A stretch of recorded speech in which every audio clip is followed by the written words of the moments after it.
Hello, let's read Mistletoe, a Christmas story.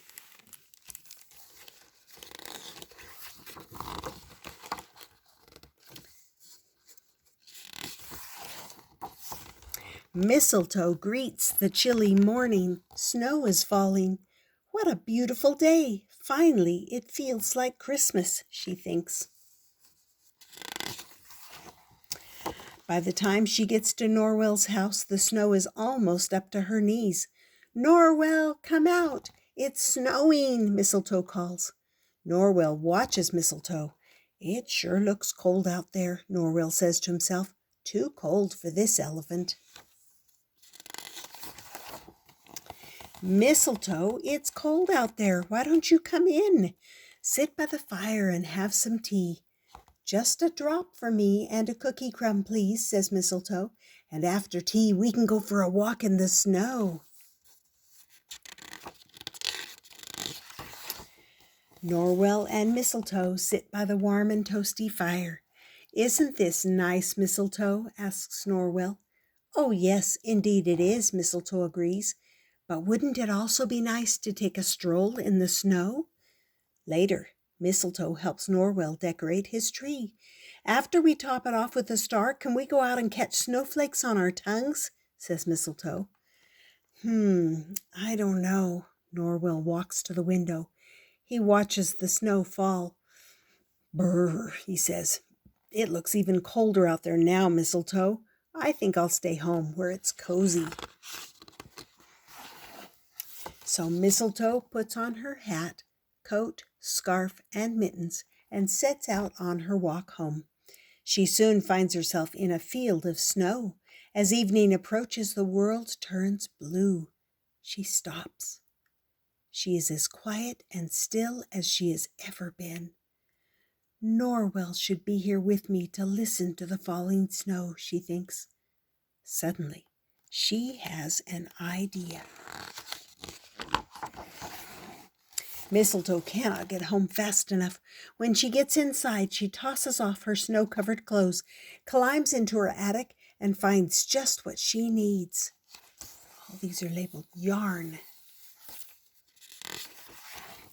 She gathers her yarn, settles in with her knitting needles, and gets to work. You can never have too much yarn, she says to herself.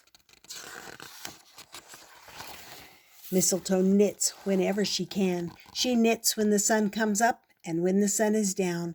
She knits while she reads. She knits while she makes cookies for Santa. She even knits in the bath, which isn't easy. Days pass. Christmas nears. Mistletoe knits and knits using every bit of yarn she can find around her house. Mistletoe realizes two things. 1, sometimes you don't have enough yarn. And 2, elephants are big. She stops at her favorite shop and brings home as much yarn as she can. Finally, on Christmas Eve, Mistletoe puts down her knitting needles. Her fingers are tired. Her work is done. She watches the snow fall outside her window and thinks of Norwell. Ah, Christmas. She smiles. Then Mistletoe nestles into her soft knitting and falls into a deep sleep.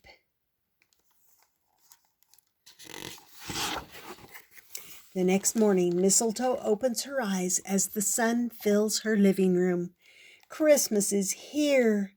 The cookies are gone, and beautifully wrapped gifts have been left under the tree. Thank you, Santa, she calls up the chimney. Merry Christmas. Opening her presents will have to wait, though, because Mistletoe has other plans. First, she puts on her Christmas dress. Then she carefully folds the gift she has made for Norwell, adds a red ribbon, and squeezes the gift through the front door.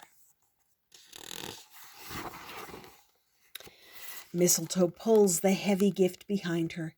Merry Christmas, Norwell. I have something for you, she calls when she reaches her friend's house.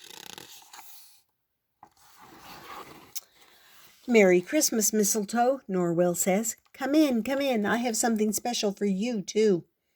Norwell hands Mistletoe the most beautifully wrapped package she has ever seen. Mistletoe carefully opens it and discovers a painting of her in the snow.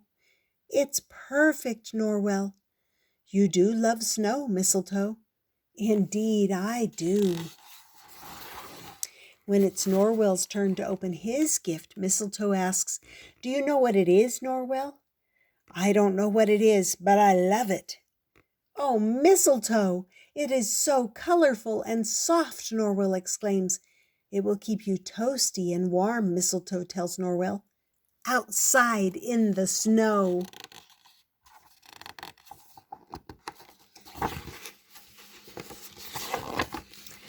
You do like to be toasty and warm, Norwell, said Mistletoe.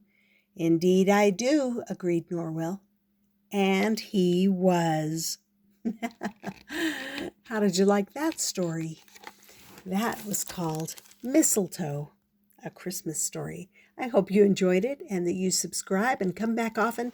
Check out my Christmas playlist for more Christmas stories. And I'll see you next time here on Stories with Grandma.